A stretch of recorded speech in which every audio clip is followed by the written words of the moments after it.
computer. Thank you. Take it away. Thank you. Thank you so much. So just have about an hour put aside to talk about something that to me is really important, and it's really common. Most people experience fear of recurrence. Most people who've been diagnosed with cancer experience this. So I came tonight with an agenda, and I just want to touch a little bit on what the research says. The really predictable times when fear of recurrence can resurface. And throughout my presentation, you're going to see FCR, that stands for fear of a cancer recurrence. We're going to practice some strategies as well. And I also respect that not everybody wants to practice. So feel free to put your your video on not video, what is it? Stop video if you would like to be private around not doing the exercises with me, but I'm going to be right here doing the exercises with you. And these are exercises I use myself. And then at the end, I'll be looking at some of the programs and services that our department, Patient and Family Counseling Office, offers, and what the community can offer as well. So I don't say this lightly, and I really hope people can take this in. Fear of a cancer recurrence is incredibly common. It's incredibly normal. And in fact, I would say it's pretty much predictable for anybody who's been diagnosed and treated with cancer. When you look at the research that's out there, some can show as little as 39% of patients experience a fear of recurrence, up to 97%. Why is there such a range? It just depends on how you define and measure it. Some measures are quite broad, some are quite narrow. What I've noticed anecdotally in my practice here is that fear of recurrence for people with a curative disease can become much smaller after 1 to 3 years. And people's reactions really vary. So for somebody who's on the more anxious side, it can be quite significant. For others who are less anxious, probably less significant. But it does vary for people depending on when it happens, duration, severity, and what's happening for them in their lifetime. And when I come back to, we all have only so much time, and that gets highlighted when you've been diagnosed with a cancer. So for me, I often come back to, where do we want to put our time and energy? And so the strategies are just one more way of working with this. So here are the times that most patients will experience fear of recurrence coming up. They're experiencing symptoms similar to the time they were diagnosed, or different symptoms. So when they're sick or injured. And I don't say this one piece lightly. I can't tell you how many times. I imagine it's thousands of times since I've worked here when a patient has experienced a headache and their first fear is, has it spread to my brain? So I don't want to minimize it, but I also don't want to exaggerate it. This is common. It typically resurfaces when people have scans, medical tests, and procedures, waiting for results, coming to the BC Cancer, or sometimes even any medical center. If a friend, family member, or a famous person gets diagnosed with cancer. I remember when the BC politician Jack Layton was diagnosed, it really shook a lot of people and brought up fear of recurrence. And one of the times where fear of recurrence can resurface is an anniversary date. And that may sound odd, but often our body can recognize when we're coming up to key anniversary dates. And so our stress level or our agitation level goes higher. So here's the first exercise. I'm going to do Batman. So I'm going to stand back and I'm going to show you what I mean. Bill, if you can't hear me, will you wave at me and I'll speak louder, okay? So this is the Batman exercise. You know when you see cartoons or posters and the superhero standing like this? There's actually some evidence behind this. If you stand with your legs shoulder width apart, hands on your waist, and we hold it for 2 minutes. Now, just while we're standing here for a minute or two, if you're interested in this strategy, Amy Cuddy, Cuddy, did a wonderful TED Talk. And this was one of the strategies around having a quiet confidence. And to be honest, this is one of the tools I use before I do a workshop or presentation, because it just helps relax me. My mind gets quieter. I'm able to engage more with people. So this is one of the things to do. For example, it might be about, okay, I'm going in to see my dog, standing for 2 minutes, just watching the time on that. It's a really subtle way to calm our nervous system. So I just hear somebody in the hallway and I'm going to close the door. Okay, so that's Batman. But Amy Cuddy, just so you know, calls it Wonder Woman. But I know my audience tonight, so it was Batman. The second exercise is grounding. Now, you're not going to be able to see my feet, but I'm going to talk you through what grounding can look at. So, Robert, I see your wife might have her feet up.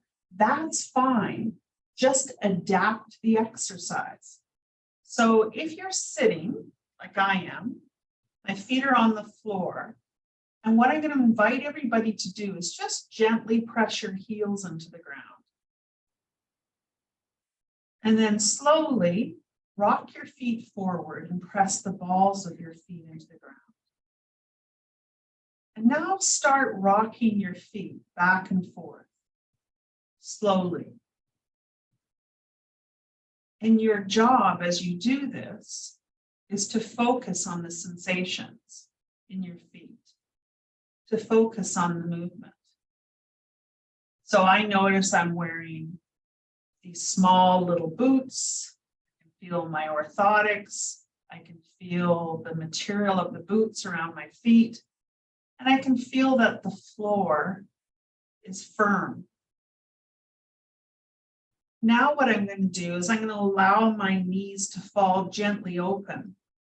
Why? Because our thighs remain tight if we hold our legs together. So just allowing your legs to fall gently apart from each other, resting loosely and comfortably. The next thing I'm going to do is I'm going to just check in with my pelvis.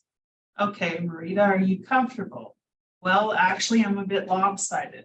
So I'm going to adjust my body in the chair so that I'm evenly distributed.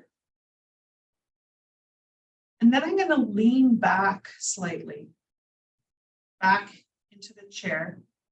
If you don't have a chair back, that's okay. You just keep your torso upright. So one of the things when we've been really stressed, like with a cancer diagnosis, our muscles and our nervous system are on alert. And so part of the piece of working with the fear is taking us out of feeling threatened in the moment. And part of how we do that is very consciously and intentionally paying attention to our body. So you'll probably see me move my shoulders a bit, adjust my neck.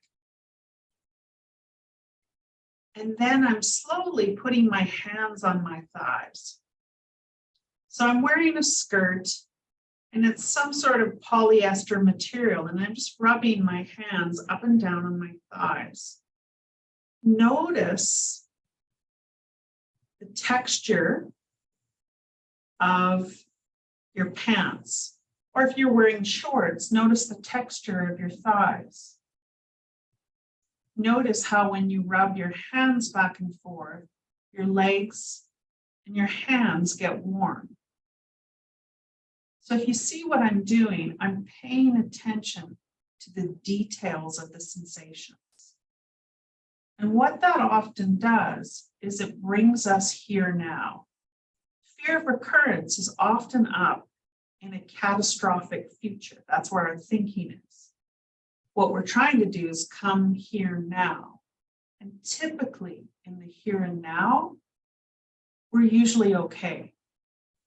But what happens with the diagnosis is gets us thinking about a future that there's a threat in. So if you have any questions about any of these exercises, we'll come back to them at the end. But I tried to go through them briefly, giving you tools to use because fear of recurrence comes up.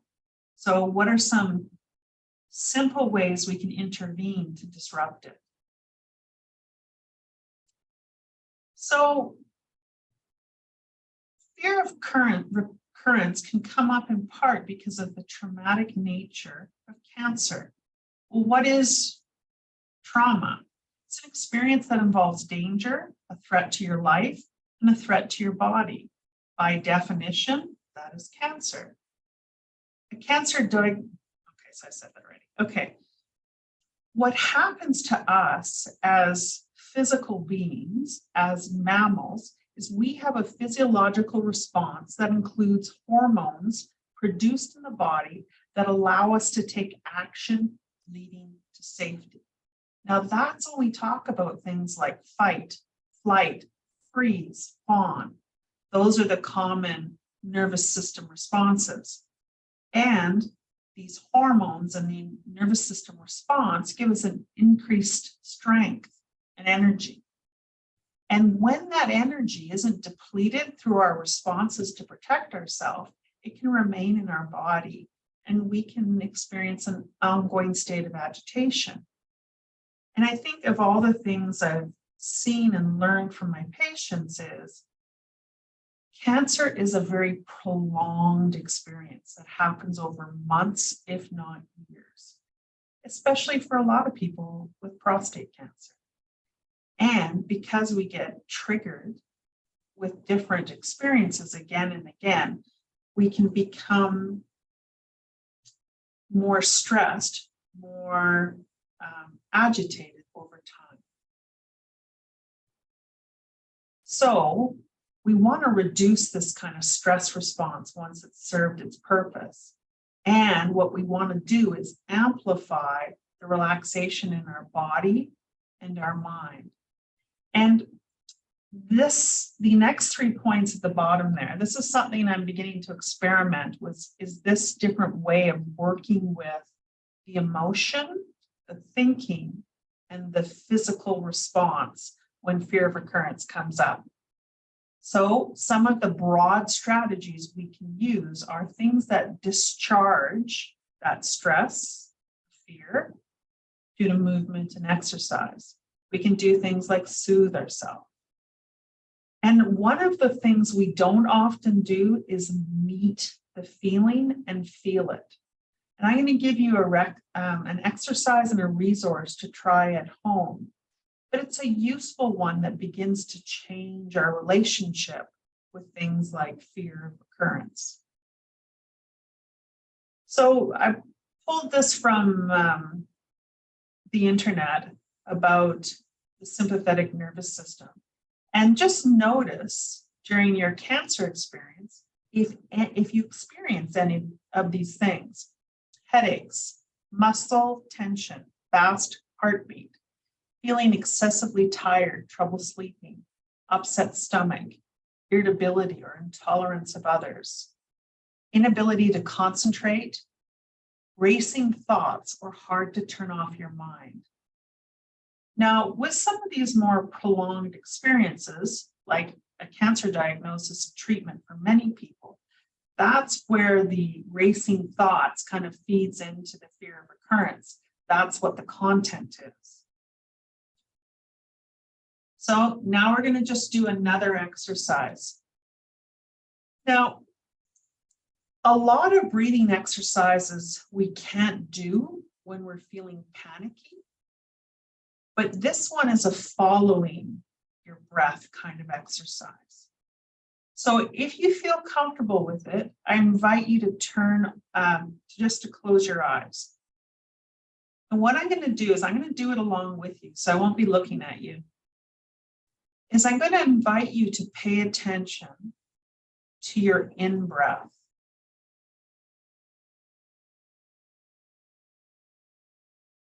And I'd like you to turn your attention towards the feeling of the nose and the air in your nose as you breathe in.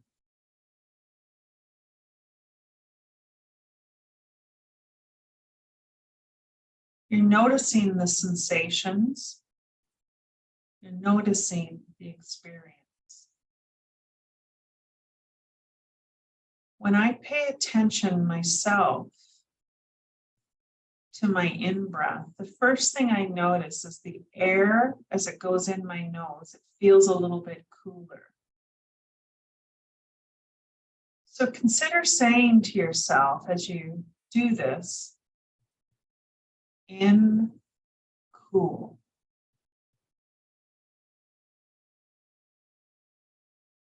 And let yourself get lost in the subtle sensations. You might notice the hair in your nose move. You might notice the feel of the air and when you can stop feeling the air as it goes up and into your body. You might notice a dampness in your nose or a dryness. Simply notice the subtleties. And now I'm going to get you to shift from the in-breath, in, cool, to following the out-breath.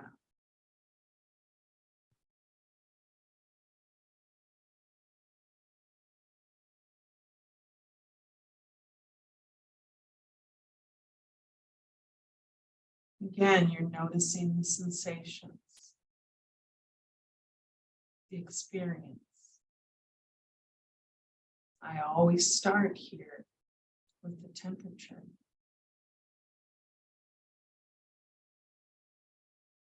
As I breathe out, for me, the air feels quite a bit warmer. Out, warm. It feels like a pipe of air coming up, an invisible pipe of air. You might notice your nose hair move. Just notice those sensations in each nostril.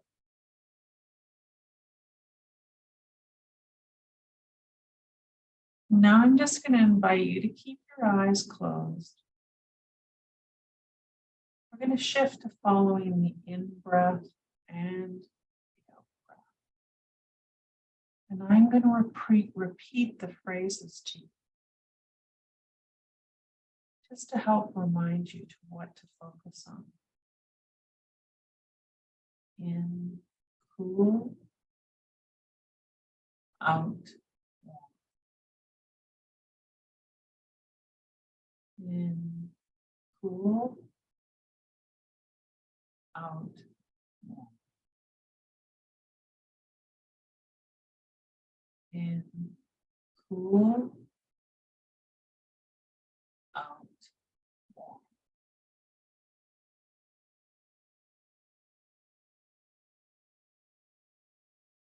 So just notice what the impact of that was. For me, I find the Batman pose is a very gentle calming. Grounding really works for me. But this kind of breathing paired with the in cool, out warm, if I do that for 5 minutes, 6 minutes, it's almost like a bit of a trance, like I go into a very easy state. I like that one. So let's go on to the next one. Now, this is, I kind of think of it as a Marita-ism. The impact of prolonged chronic stress on mood. I'm going to use the metaphor of a duck. They have that oil on their feathers, like water off a duck's back, right? The oil just gets the water just to flow off. It becomes these little drops rather than them getting really wet. So metaphorically, I don't think this is measurable currently, but metaphorically, we all have a psychological buffer as well. We know when it's getting thinner because that's when we're more irritable or more reactive. Prolonged experiences of things that are stressful makes us more reactive. It makes that buffer thinner and more porous. So if that's happening while we're waiting for scan results, we can be more reactive. We can get more worked up. So again, that's common with prolonged experiences. Then it becomes more important that we intervene or work with ourselves more regularly so that we develop practices that help us work with these stresses that come through treatment, through surveillance, through symptoms, through treatment. And there's a parallel process with spouses and patients. And for quite a few people, prostate cancer is a very prolonged experience, decades, years. And sometimes people can notice things like they don't necessarily want to talk about it. Friends and family may not want to talk about this anymore. Like, well, you did treatment, aren't you better now? I'm not sure if that's your experience. It really varies. And spouses can experience that as well. They're going through this with you. It's not happening in their body, but it's part of the stressors that they may be processing this as well. And sometimes we find, not necessarily with our spouses, but with people in our world, is this is hard. Can we move on? And sometimes people feel like there's not a lot of room made for you. If you're living with a prolonged or chronic disease, you don't get to move on. Your life has changed. I often come back to the metaphor of, we never say to a parent, get over your kids. You don't get over your kids, your life changes. The same can be true with things like a cancer diagnosis, the loss of a loved one, the loss of a marriage, things like that. These are big experiences. And so I don't want to exaggerate or minimize. So just making space that it can be profound. Okay. So if we come back to strategies for coping with fear of recurrence, if you know that you're coming up to a scan or if you're waiting for results, this is a really important time to move. Like, for example, when Bill was saying you have the walking group, I was sitting there going, yes, yes, because a big chunk of our emotion and stress doesn't actually need to be talked about. Movement helps to dispel the stress from our body, and it also helps move the emotion through, at least some of the intensity of it. Physically, also, we want to pair that with activities that promote calming. So in your average week, you want to have days when you are moving and days, or in most days, having times where you calm and settle yourself. And we'll keep doing more activities like this in the rest of the presentation. One of the pieces I don't feel is talked about enough is the psychological piece, which is the processing of the experience. It's the feelings, whatever they are for each person, what it means to you, what the impact is. And one of the things you'll often see me do quite unconsciously is literally hand on your heart, hand on your stomach. This is a really good way of soothing yourself, just to bring the intensity down. And then once the intensity comes down a bit, then we can either detach from it, we can engage it, we can soothe it, or we can move on with our day. So it's one of the things to consider is if you notice fear of recurrence is coming up quite a bit, put a hand on your heart and a hand on your stomach. And just hold it there until you begin to feel yourself sigh or soften. Some people prefer, instead of the stomach, a hand on your head. I don't think it matters which one, just let your body tell you which one's the right one for you. I've had some people prefer head. I myself prefer heart and stomach. And hold that for a couple minutes. What you'll notice, if you pay attention to the sensations, your muscles begin to relax. And so you soothe, you're soothing yourself. And we actually have some nice evidence on this next piece. When we pay attention to a feeling, like literally soothing, and put a label on it, a name. Like I know if I'm feeling really sad, my heart hurts. So I know I can use the word sad. The word sad has an impact on my nervous system. It calms it as well.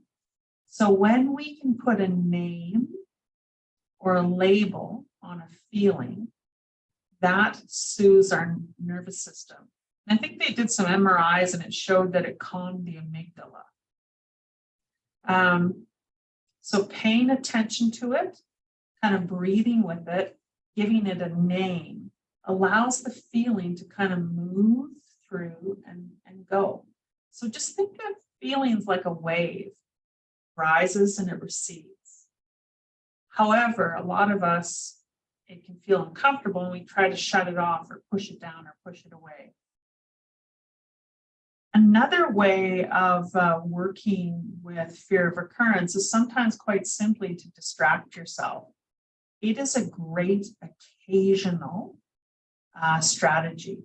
If we do this a lot, it often actually does the reverse. It makes the fear bigger. When we push it away, I don't want to think about it, push it away. If we do that too much, it makes it bigger. And sometimes it's really important to engage the fear, and we'll go into this a little bit more, and challenge it, because sometimes it's more about anxiety, and sometimes there's some activities we need to do.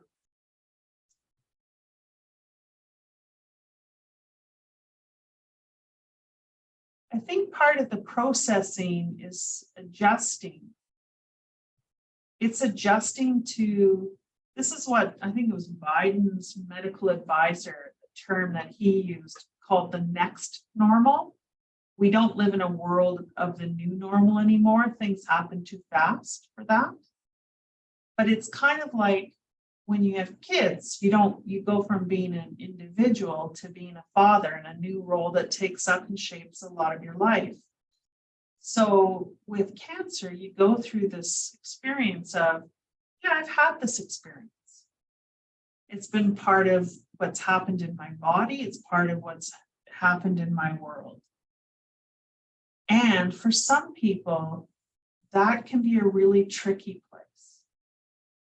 When people have believed things like, if I do everything right, then that consequence, I don't have to live with it. because it shouldn't happen. But I think everybody in this room knows is it does happen even when you do everything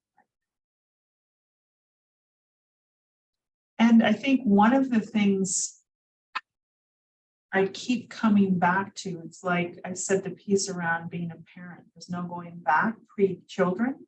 It's similar with cancer. There is no going back. There never was with anything. And most people here would know that.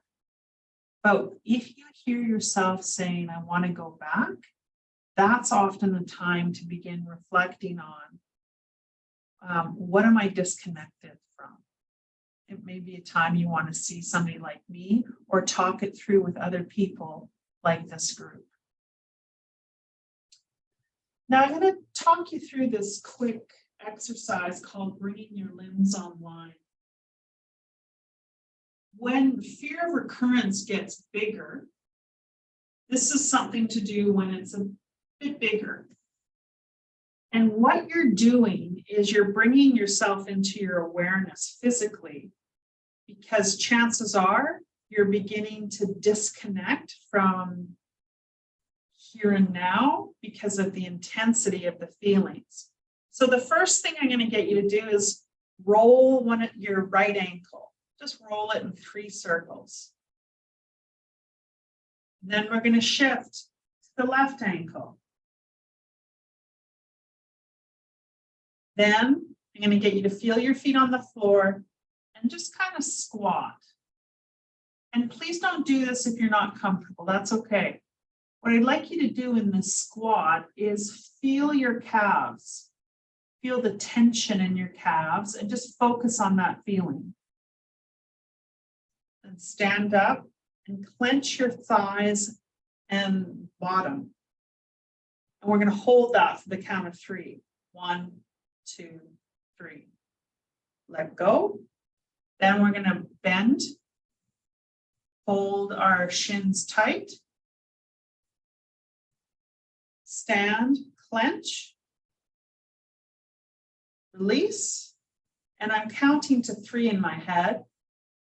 Bend. Release.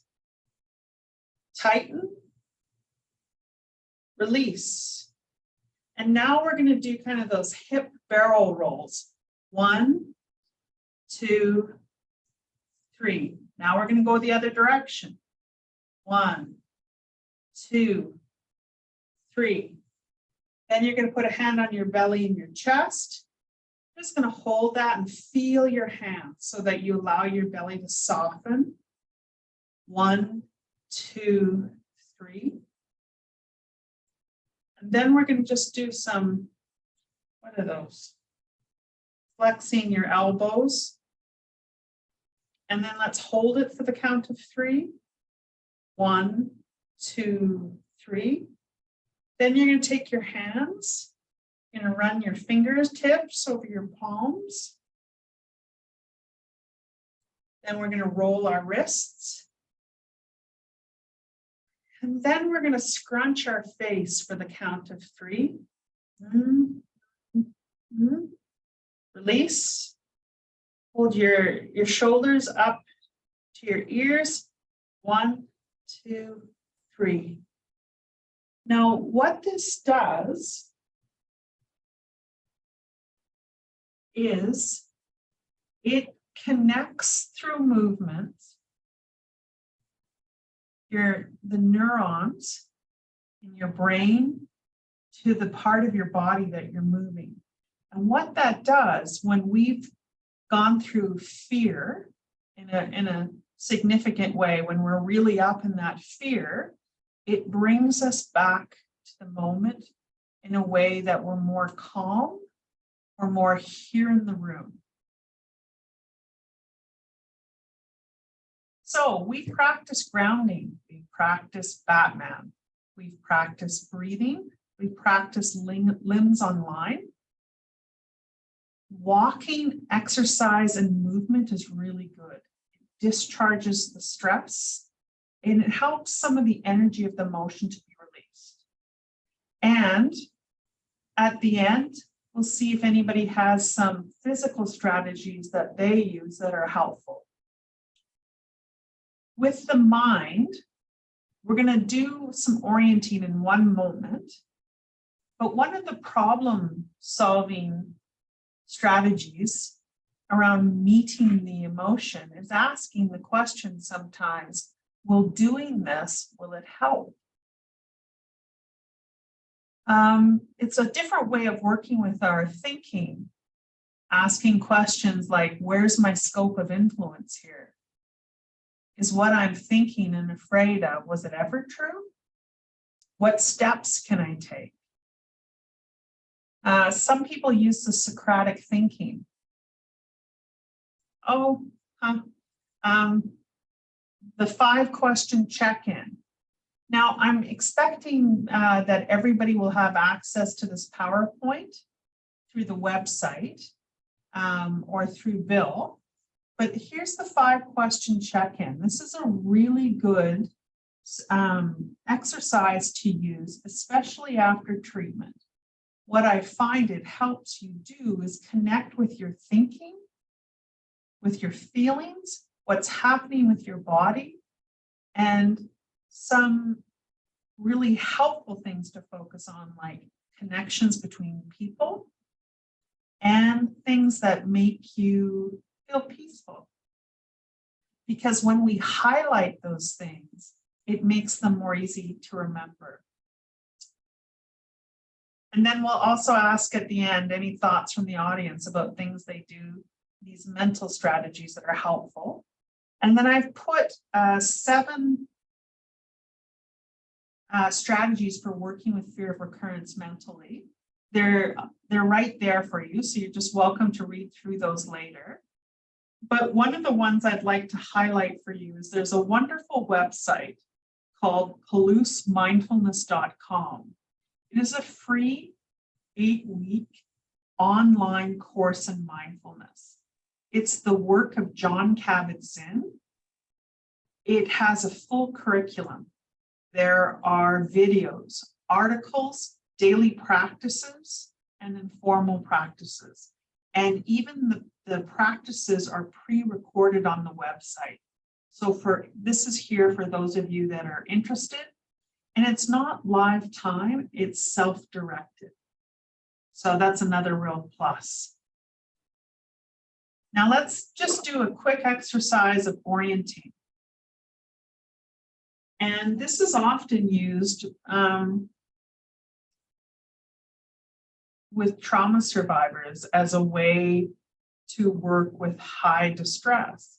Well, when we're in fear of recurrence, we can be really distressed about that. So what I've done is I've grabbed an object from my office. And what I have here is a shelf. Please grab something that's near to you. It could be a glass, could be your keys, a book. And what I'm going to get you to do with orienting is I'm going to get you to focus on the details through using your senses. Now, if you Google the exercise 5, 4, 3, 2, 1 grounding, it's a wonderful tool that takes a good chunk of time, 10 plus minutes. It's excellent. I'm going to do a really shortened version of it, which I found helpful. So the senses I'm going to use with this shell are touch and sight. And I'm going to be an example for you, and I invite you to do it along with me with yours. So I'm looking at this shell. It looks like somebody painted it with matte white paint and then either use sandpaper on it to get through the color underneath, or they did a bad painting job, or they threw the shell around a lot because it's not smooth, it's not shiny. And I can see it's this flat matte white. It's got some brown from the shell underneath. When I look in the shell, it's smoother. When I look on the outside of the shell and feel it, it's rougher. I can feel these ridges, and it's got that spiral in, and I can feel the spiral with my fingertip. So do you see how I got lost in the minutia there? The question I kept asking myself is, and what else? And what else? And what else? The key is to not look at this and go, oh, I see a white shell, but rather to get into the details through the sight or through the senses you're using. And I was using touch and sight. And as I'm sitting here, as I feel it, I start disconnecting from you, looking at, oh, that part feels sharp. Oh, that part's rough. Oh, that part's smooth, right? So allow yourself to get lost in the details. Why? Because it pulls you out of the fearful thinking.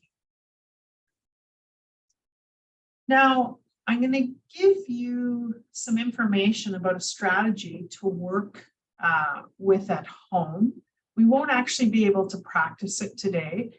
And it's one of those things that with the person's name and the name of the exercise, you can find some wonderful resources, but especially a video on it that can be helpful. And I do recommend this. But let me just talk to a couple of the points here. This might sound silly and simple, and it kind of is, but it works. For those of you who've got friends and family nearby, quite simply a 30-second hug. There's actually research behind this. But when we hug somebody that we feel good with, long enough that our body and our muscles begin to settle and we sigh, what we've done is we've created that relaxation response in our nervous system. If you can do this a few times a day for you and your family member or with friends, it's really helpful.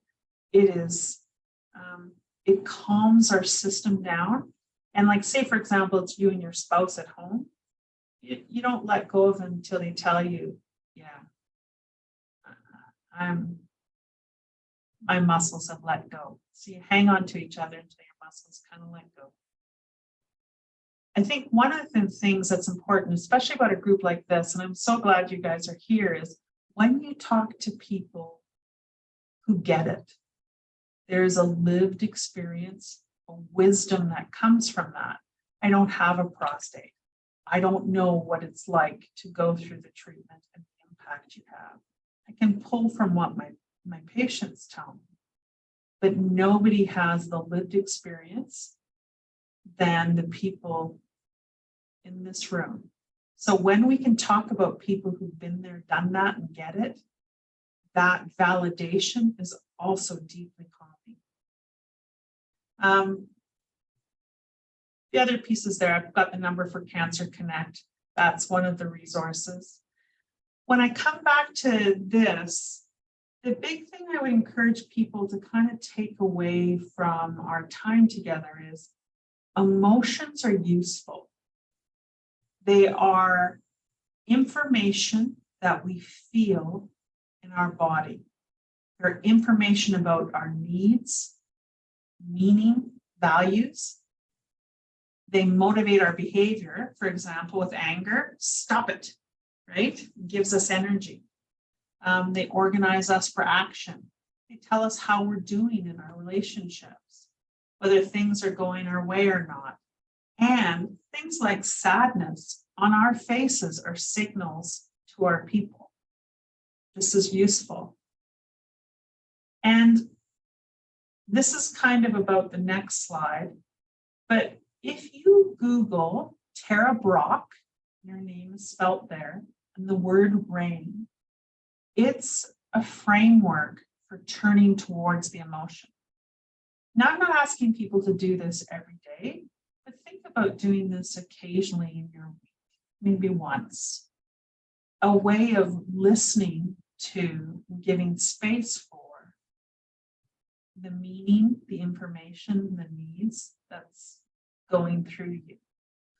So the steps, I won't really review this in any depth, but how Tara talks about them are recognize what the feeling is, allow the experience to be just what it is, investigate your experience with curiosity, and nourish yourself with self-compassion. When I've used this, and I use my own form of it, it's what I've learned, my different trainers over the years have said very consistently, emotion that's paid attention to, it shifts. And it shifts when we pay attention to our own emotion as well. So just as we're in the last couple of minutes, what does patient and family counseling do? A program at BC Cancer. Well, we do short-term cancer-related counseling for patients and family. We help people to navigate the experience and this interesting healthcare system.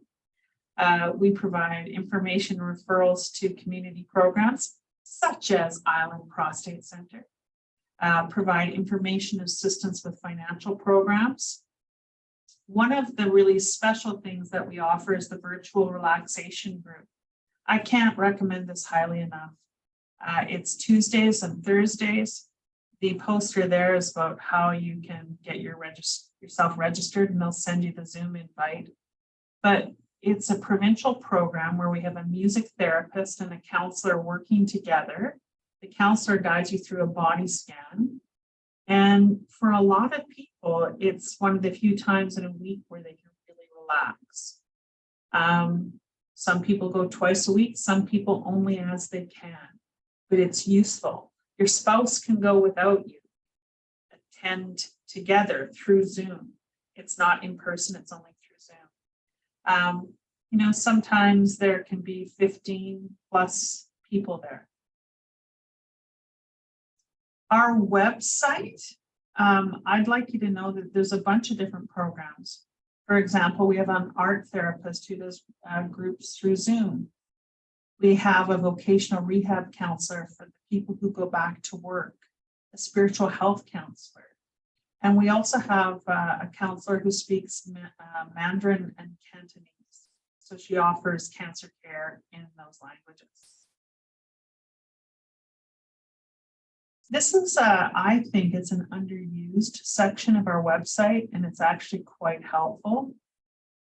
For example, life after cancer resources, financial assistance, talking to children about cancer, exercise support. There's some good resources there. So if you put coping with, if you cut and copy that blue hyperlink, it'll bring it up for you in Google. Or if you put coping with cancer, BC Cancer, that'll come up on the website. And finally, these are some of the last pieces I just want to let you know about. Some really good community resources. For example, Inspire Health, wonderful program. They've got this fabulous calendar of online classes, strength and stretch, Tuesday evening, Qigong for sleep, nutrition, stress management, some wonderful programs. Wellspring, they also have some wonderful online programs and classes. I've already talked about Palouse, that 8-week mindfulness course. I'm imagining many of you are aware of the True North online prostate peer navigation program.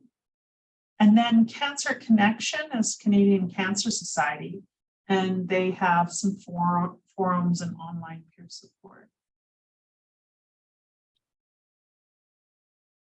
So I'm not sure if we want to turn